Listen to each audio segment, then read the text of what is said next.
मित्रों, आजना आपणा विडियोनी अंदर आपणे जोईशुं धोरण 11 विषय हिंदी में पहलू काव्य। तो पहला काव्यनुं नाम छे साधो देखो जग बौराना। एनो साहित्य प्रकार जे छे ए पद। एना कविनुं नाम छे कबीर, जे संत कबीर तरीके पण ओळखाय छे। बराबर, संत परंपराना कवि छे, भक्तिकालीन कवि।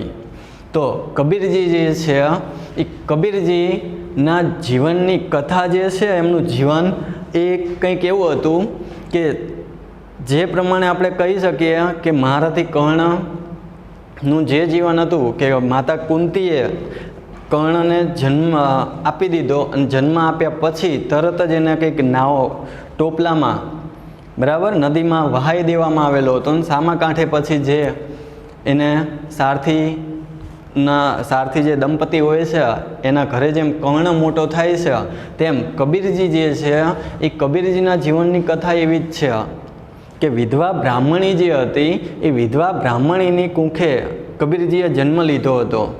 परंतु कोई विधवा स्त्री जो बाळकने जन्म आपे तो ये समाजनी अंदर एक कलंकित घटना छे, ए कलंकित गणाय छे। एनाथी बचवा माटे ए विधवा ब्राह्मणीए कोई टोपलानी अंदर नदीमां वहाई दे छे, कबीरने एमां मूके छे अने टोपलाने आगळ वहेतो करी दे छे। तरतो तरतो ए टोपलो जे छे ज्यारे सामा कांठे जाय छे तो सामा कांठे जुलाहा दंपती बराबर के जुलाहा दंपती मुस्लिम दंपती जे छे, दंपती मतलब पति पत्नी के नीरू अने नीमा नामना जे बे पति पत्नी होय छे ए आ टोपलानी अंदर बाळकना रडવાનો अवाज सांभळे छे अने टोपलो ज्यारे किनारे पहोंचे छे तो ए टोपलानी अंदर बाळकने जोईने आ बंने दंपती जे छे आश्चर्यचकित थई जाय छे। एमने नवाई लागे छे के आवड़ा कुमड़ा बाळकने आवी रीते तरतो कोणे मूकी दीधो हशे। आजुबाजु नजर करे छे, एमने कंई कोई देखातुं नथी। हवे थाय छे एवुं के आ दंपती जे हतुं बराबर नीरू अने नीमा एमने पण कोई संतान हतुं नहीं, एटले ए एम मानी ले छे के अल्लाहे कदाच आपणी दुआ सांभળી લીધી हशे, आ संतान आपणने आपेલું हशे। हवे ए कोनुं छे ए जवा दो, आ संतान आजथी आपणुं ज छे एवुं समजीने हवेथी एने घरे लईने चालो। पोतानी पत्नीनी वात नीरू जे छे ए मानी ले छे अने नीरू अने नीमा बंने आ कबीरजीने लईने पोताना घरे जाय छे, एमनो उछेर करे छे। हवे जो कबीरजीना जीवननी घटना जे छे, एमनुं जीवन ए केवुं छे, जन्मथी पोते हिंदू छे अने उछेर थयो एना पालक माता पिता नीरू अने नीमा ए मुस्लिम छे, तो आ जीवन ए मुस्लिम तरीके ओळखाय छे। परंतु आ जे कंई कबीरजीना पात्रमां के एमना गुणो जे हता ए एक सत्य माटेना हता, एक फक्त सत्यनी शोध करवी ए एवुं मानता हता। जे आपणुं आखुं काव्य जे छे ए एना ज आधारे छे के पोताना विचारोना आधारे के कबीरजी जे छे एवुं मानता हता के हिंदू धर्म, मुस्लिम धर्म के अन्य कोई पण धर्म जे छे धर्म बधा साचा छे, परंतु एनी अंदर जे बाह्याडंबर छे मतलब के खोटो देखाव, उदाहरण माटे लईए तो के मंदिरोनी अंदर भगवानने प्रसन्न करवा माटे जे खोटा नगारा वगाड़वामां आवे छे, खोटो अवाज करवामां आवे छे बराबर, मोटे मोटेथी जे भजनना रागड़ा ताणवामां आवे छे मोडी रात सुधी। अने मुस्लिम धर्मनी अंदर जोईए तो के पोते जेटलो अवाज होय एटलो अवाज माइकनी अंदर बांग पोकारे छे, मतलब के बराड़ा पाड़े छे अल्लाहु अकबरना। तो आ जे कंई मुस्लिमनी अंदर जे बांग पोकारवामां आवे छे बराबर, मस्जिदमां ज्यारे नमाज अदा करवानी होय एवा समये अने ज्यारे मंदिरोनी अंदर भजन के आरती ज्यारे थती होय तो ए खोटो जे अवाज करवामां आवे छे, ढोल नगारा शरणायो ढबड़ा ढीजांग करता, तो आ जे कंई छे ए खोटो बाह्याडंबर छे, मतलब के खोटो देखाव छे, साचुं नथी। अने आनी स्पष्टता करता हिंदू अने मुस्लिम बंने धर्मना अनुयायीओ जे छे ए धर्मना जे कोई हिंदूनी अंदर जुए तो कोई साधु संतो अथवा तो जे पुजारीओ होय ते अने मुस्लिमनी अंदर जे मौलवी होय छे एने पण स्पष्टता आपता कहे छे के भगवान ईश्वर अल्लाह राम अने रहीम बंने एक ज छे, के आवो तमारे खोटो देखाव करवानी जरूर छे ज नहीं।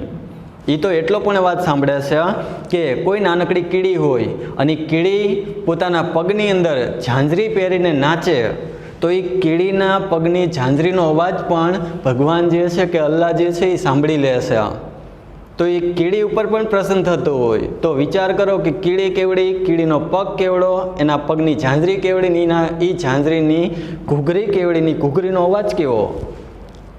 આમ સૂક્ષ્મ રીતે કબીરજી જે છે એ સાચા ધર્મ જે છે એ સાચા ધર્મની એક ઓળખ કરાવે છે. તો આમ કબીરજીએ આજીવન હિન્દુ અને મુસ્લિમ બંને ધર્મના ખોટા બાહ્યાડંબરો જે છે, ખોટા દેખાવ એને દૂર કરવા માટે અને એક સમાજની અંદર એક સુધારણા લાવવા માટે, સાચો ધર્મ શું છે એની ઓળખ કરાવવા માટેના હંમેશા પ્રયત્નો કરેલા છે. એમનો જન્મ જે છે એ કાશીની અંદર થયો હતો. પોતે નિરક્ષર હતા. એના આધારે એમનો દુહો પણ છે કે મસી કાગજ છૂયો નહીં, કલમ ગયો નહીં હાથ. બરાબર, મસી કાગજ છૂયો નહીં. મસી કાગજ, મસી અને કાગજ, મસી એટલે સ્યાહી. એમને સ્યાહી કે પછી કોઈ કાગળને હાથ પણ લગાડેલો નથી. કલમ ગયો નહીં હાથ. કલમ મતલબ કે હાથમાં કોઈ દી એમને પેન પણ ધારણ નથી કરી, કલમ પણ ધારણ નથી કરી. તેમ છતાં પણ આપણને આજે એમના ઘણા બધા દુહાઓ મળે છે. તો આ બધા દુહાઓ એ કોણે લખેલા છે? કબીરજી એક પણ નથી લખ્યા, કારણ કે નિરક્ષર હતા, એમને અક્ષર જ્ઞાન હતું નહીં. એમના દુહાઓ જે કોઈ લોકો સાંભળતા હતા એ એમના જે કોઈ શિષ્યો હતા એ આ દુહાઓ લખતા હતા. હવે એમણે આ જે કંઈ દુહાઓ લખેલા છે એની અંદર પણ આ એક સમાજ સુધારણાની વાત છે. બીજું કે કબીરજીનો જે મુખ્ય ગ્રંથ જે છે એનું નામ જે છે એ બીજક છે. બરાબર,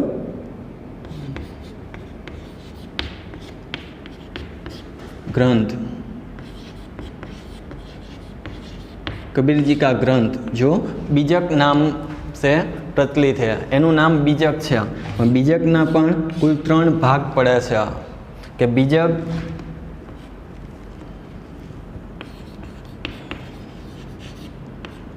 साखी, सबद और रमयनी. આમ કંઈક 3 ભાગની અંદર આ ગ્રંથ જે છે એ બનેલો છે. તો હવે આપણે કબીરજીનો જે પરિચય છે પાઠ્યપુસ્તકમાં તે જોઈએ. भक्तिकालीन निर्गुण संत परंपरा में कबीर का स्थान सर्वोपरि है. उनका जन्म काशी वाराणसी में हुआ था. नीरू और नीमा नामक जुलाहा दंपति ने उनका लालन पालन किया. कबीर निरक्षर थे, किंतु मानव प्रेम का 2.5 अक्षर पढ़कर वे पंडित हो गए. के मानव प्रेम का साचो धर्म जे छे आपणो मानवता छे. एक माणसे बीजा माणसनी मदद करवी जोईए, आ साचो धर्म छे, नहीं कि बीजा कोई पण धर्म. एना आधारे एमणे लखेलो पण छे दुओ के पोथी पटी पटी जगमुआ पंडित भया न कोई 2.5 अक्षर प्रेम के पढ़े सो पंडित होय. कि आपणे जो प्रेमना 2.5 अक्षर जे छे ईने जो समझी लेवी, एक माणसे बीजा माणस प्रत्ये प्रेम भाव शुं छे एनी ओळख मेळवी ले तो आपणुं जीवन जे छे साचा अर्थमां साकार गणाय छे. नहींतर तो पछी कोई प्राणीओनी जेम जन्म्या, जीवी गया अने मरी गया, शुं लाया शुं लई गया, कंई ज नहीं. वे रामानंद के शिष्य थे. कबीरजी जे छे ए पोताना गुरु तरीके रामानंद ने मानी लीधा हता. कबीरजी रामानंद ने गुरु बनावा माटे विनंती करे छे. रामानंद जे छे ए ना पाड़े छे के ना, हूँ तने मारो शिष्य बनावीश नहीं. एटले बुद्धि चतुराईथी एक वखत ज्यारे प्रातःकाळ वहेली सवारे रामानंद ज्यारे संध्या स्नान करवा माटे जता होय छे, बराबर, नदी किनारे, त्यारे नदी किनारे घाट जे होय छे एना पगथिया उपर कबीरजी जे छे ए पड़ी जाय छे. अने पड़ी जाय त्यारे ऊभा नथी थता, एमनेम पड्या रहे छे. अने एवा समये अंधारामां न देखाता रामानंदना पग जे छे ए कबीरजीना शरीर उपर पड़े छे. अने त्यारथी ज ते पोताना गुरु तरीके कबीरजी रामानंदने मानता हता. उन्हीं से कबीर ने राम नाम के मर्म को पहचाना. કે રામ નામનો મર્મ, રામ નામનો અર્થ જે છે એ રામાનંદ પાસેથી જ એમને જાણવા મળ્યો હતો। कबीर भक्त कवि संत और बहुश्रुत थे। उन्होंने अपने युग में व्याप्त जाति पाति, कुरीतियों, अंधविश्वास, बाह्याडंबर, मूर्ति पूजा, अवतारवाद, उस युग में व्याप्त धार्मिक धर्म संबंधी संकीर्णता का खुलकर विरोध किया। उनके पास अनुभव का असीम भंडार था। अनुभवનું જ્ઞાન હતું, એટલા જ માટે કહેવાય છે કે અનુભવ જે છે એ જ આપણો શ્રેષ્ઠ શિક્ષક છે। જે કોઈ એક શિક્ષક ન શીખવી શકે એ આપણને એક અનુભવ શીખવી શકે છે। अनुभव के खरेपन और यथार्थ बोध से उत्पन्न कबीर की कविता पाठक और श्रोता पर गहरा प्रभाव डालती है। कबीर की भाषा सदुकड़ी कहलाती है। अब कबीर जी की भाषा जो है हिंदी साहित्य में वो कौन सी है? सदुकड़ी। तो सदुकड़ी का अर्थ कौन सा है? सदुकड़ी यानी कि साधुओं की भाषा, जेने बीजी भाषा में कदाच खिचड़ी हिंदी। कबीर की भाषा जो है वह सदुकड़ी कहलाती है, कि कबीर की भाषा सदुकड़ी कहलाती है। इसमें बोलचाल की सहजता और बोधकता है। कबीर की रचनाएं कबीर ग्रंथावली में संग्रहित है। कबीर जी की रचना जे छे ए कबीर ग्रंथावली जे छे एमां संग्रहित संग्रहायेली छे। इनका प्रमुख ग्रंथ बीजक है। कबीर जी नो प्रमुख ग्रंथ जे छे ए कयो छे? बीजक, जे आपणे पहला परिचय मेळवी लीधो। एमना प्रमुख ग्रंथनुं नाम, मुख्य ग्रंथ जे छे ए बीजक छे। एना 3 भाग छे। इसके 3 भाग है, रमैनी, सबद और साखी, के साखी, सबद और रमैनी। 3 मुख्य जे भाग छे एनी अंदर एमना बधा दुहाओ संग्रहित छे। इनके कुछ पद गुरु ग्रंथ साहब में भी है, कि गुरु ग्रंथ साहब जे धार्मिक पुस्तक है एनी अंदर पण कबीरजीना दुहाओ जे छे संग्रहायेला छे। प्रस्तुत पद में कबीर ने अपने युग में व्याप्त हिंदू मुस्लिम धर्म की विसंगतियों तथा अंतर विरोधों, धार्मिक संकीर्णताओं, बाह्याडंबरों आदि का खुलकर विरोध करते हुए धर्म के ठेकेदारों को आत्मज्ञान प्राप्ति की नसीहत दे रहे हैं। तो आम एमणे कबीरजीए पोते जे कई धर्मना ठेकेदारों जे छे, मतलब के मौलवी होय के पछी कोई साधु संतो होय, बराबर, जे पुजारीओ होय, आवा बधाने एक साचुं आत्मज्ञान प्राप्त करवा माटेनी एक समझ आपेली छे। तो हवे आपणे कबीरजीनो जे कंई परिचय मेळव्यो एमां जोईए एमना परिवारनो परिचय, के पितानुं नाम नीरू, माता नीमा, पत्नीनुं नाम हतुं लोई, एमना पुत्रनुं नाम छे कमाल। तो कमाल एमना पुत्रनुं नाम छे, तो एना आधारे अने कमाली जे छे एमनी पुत्रीनुं नाम छे। हवे पुत्रना नामना आधारे एमणे एक दुहो पण आपेलो छे कि कबीर कहे कमाल को 2 बाता सीख ले, कर साहेब की बंदगी और भूखे को अन्न दे। कि तू हे कमाल, तू भूख्यो माणस जे होय एने अनाज आप। अन्नदान जे छे ए महान दान छे, बराबर। कोई भूख्या माणसने खवडाववुं ए सौथी श्रेष्ठ गणाय छे। अने कर साहेब की बंदगी, कि तू भगवाननी, तू अल्लाहनी बंदगी कर, भगवाननी भक्ति कर। तो आपણા जीवननी अंदर भक्ति जे छे ए पण खास जरूरी छे। भक्ति की शक्ति कहेवाय छे कि आपणे आ जीवन गमे तेटली मेहनत करवी के गमे ते करवी, पण साथे साथे जो आपणे भक्ति रूपी કંઈ ભાથું ના મેળવેલું હોય તો આપણા જીવનની અંદર જે છે એ આપણને માનસિક રીતે આપણે તાણ અનુભવીએ છીએ। મતલબ કે આપણા જીવનમાં જેમ કહેવાય પ્રાર્થના એ આત્માનો ખોરાક છે, આપણા શરીર માટે પ્રાર્થના જરૂરી છે। તો એમ ભક્તિ ભાવ જે છે એ પણ આપણા જીવનમાં જરૂરી હોય છે, એના માટે યોગ્ય સમય આપણે કાઢવો જોઈએ। કબીરજીના ગુરુનું નામ રામાનંદ હતું। હવે રામાનંદ જે છે એ કઈ રીતે પડેલું છે કે પોતે शिष्य मानवा माटे रामानंद तैयार हता नहीं, तेम छतां पण कबीरजीना बुद्धि चातुर्य द्वारा पोते पगथिया उपर पड़ी जाए छे। रामानंदनो पग एमना उपर स्पर्श करे छे, मतलब पड़े छे, अने त्यारे ए पोताना गुरु रामानंदने मानी ले छे कबीरजी। हवे कबीरजी की मृत्यु, एमनो जन्म जे छे ए काशीमां थयेलो छे, परंतु कबीरजीनुं मृत्यु जे छे कई जग्याए थयुं हतुं। हवे एमना मृत्युनी बाबतमां पण एवुं कहेवाय छे के काशीना लोको जे हता, हिंदू अने मुस्लिम बधा ज आ बधा ज लोको कबीरजीना विरोधी थई गया हता, कारण के एक आत्मज्ञान, साचुं ज्ञान मेळववा माटेनी एक प्रेरणा आपता हता। એના માટે એમણે એવું પણ કહેલું છે કે કબીરા ખડા બાजार में लिए लकुटी हाथ जो घर जले आपना वो चले हमारे साथ કે જે કંઈ કબીરજી પોતે બાજારમાં મતલબ કે પોતે ગામની વચ્ચે કે સમાજની વચ્ચે એક ઊભા છે, લીએ લકુટી હાથમાં લાકડી લઈને ઊભેલા છે, જો ઘર જલે આપના જેને સાચું જ્ઞાન મેળવવું હોય તે મારી સાથે ચાલો, જેને આત્મજ્ઞાન મેળવવું હોય તે મારી સાથે ચાલો, એ વાત એમણે કરી હતી. એટલે બધા જ ગામના જે બધા લોકો હતા હિન્દુ મુસ્લિમ એ બધા એમના વિરોધી હતા.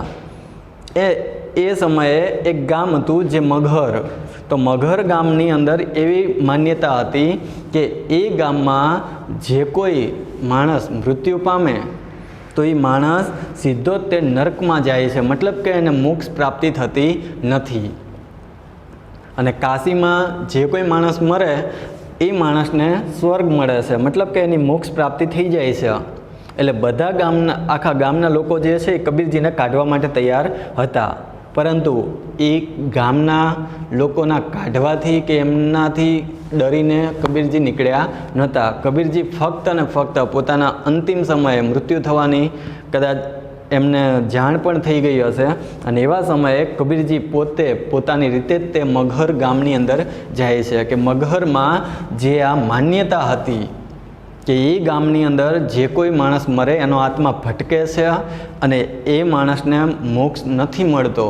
આ માન્યતાને દૂર કરવા માટે પોતે જન્મજાત તો આખું જીવન તો પ્રેરણા જ આપી સમાજ માટે, બરાબર, સમાજને સાચું જ્ઞાન આપવા, પરંતુ મૃત્યુ સમયે પણ મૃત્યુ પણ એમની એક પ્રેરણા બની જાય છે.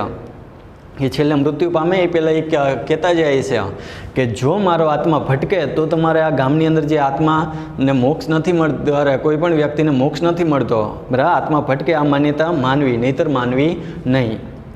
અને એ પછી જ્યારે મગહર નામના ગામમાં કબીરજીનું મૃત્યુ થાય છે તો ક્યારેય તે ત્યાંના લોકોએ કબીરજીનો આત્મા જે છે એ જોયેલો નથી. મતલબ કે આપણું જીવન જે છે એ સત્યના માર્ગે હોય તો હંમેશા આપણને મોક્ષ પ્રાપ્તિ થાય છે, અને મૃત્યુના સમયે છેલ્લે મરતા પણ એમને આ એક માન્યતા દૂર કરવાનું કાર્ય કર્યું હતું.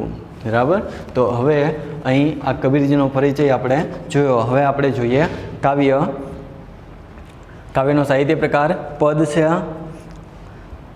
સાધો દેખો જગ બૌરાના, સાચી કહો તવ મારન ધાવે, झूठे जग पतियाना, हिंदू कहत है राम हमारा, मुसलमान रहमाना, आपस में दो लड़े मरतू है, मरम कोई नहीं जाना, बहुत मिले मोही नेमी धर्मी, प्रात करे अस्नाना, आतम छोड़ी पसाने पूजे, तिनका थोथा ज्ञाना, आसन मारी डीम धरी बैठे, मन में बहुत गुमाना, पीपर पाथर पूजन लागे, तीर्थ बर्त भूलाना, माला पहरी टोपी पहरे, छाप तिलक अनुमाना,